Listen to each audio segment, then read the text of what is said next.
Banana bread is such a humble, lovable food. You're humble and lovable. Bless you, sir. But it's a pretty rare treat for us gluten-free eaters. But not anymore. I am going to show you how easy it is to make yourself from scratch, and it tastes even better the next day. I'm Christy from Beneficial Bento, where I show you how to make healthy food more fun and help you manage your food allergies. And today I am going to show you how to make one of my very favorite recipes, gluten-free banana bread. And if you stick around to the end, I'll share some of my best banana bread tips. In a mixer, add the mashed banana, eggs, brown sugar, vanilla, and buttermilk. Blend until smooth.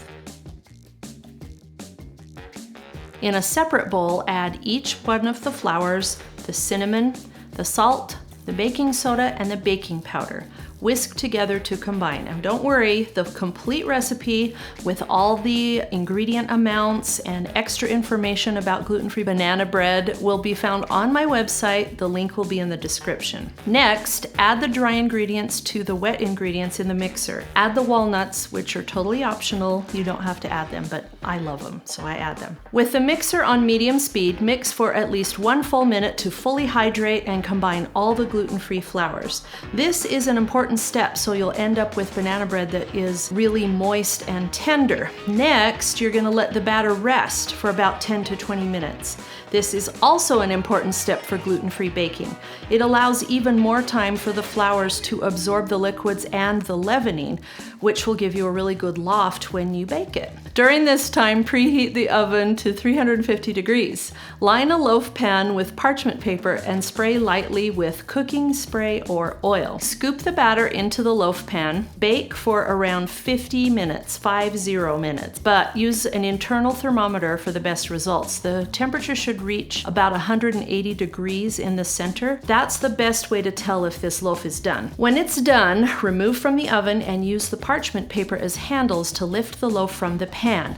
Lay it on its side to cool. This will help prevent it from collapsing or flattening out on top. Refrain from slicing it until it's cool. I know it was going to be hard, but if you slice it while it's still too hot, it's probably going to crumble. Okay, now it's time for those bonus tips I told you about. Number 1, if you are both gluten-free and dairy-free, you can still make this bread.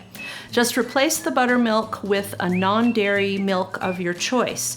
Try one with a really creamy texture. My favorites are cashew milk or coconut milk. And number 2, an easy way to mash up bananas is by using an immersion blender or a stick blender. Here's the one that I use. I'll put a link to it in the description.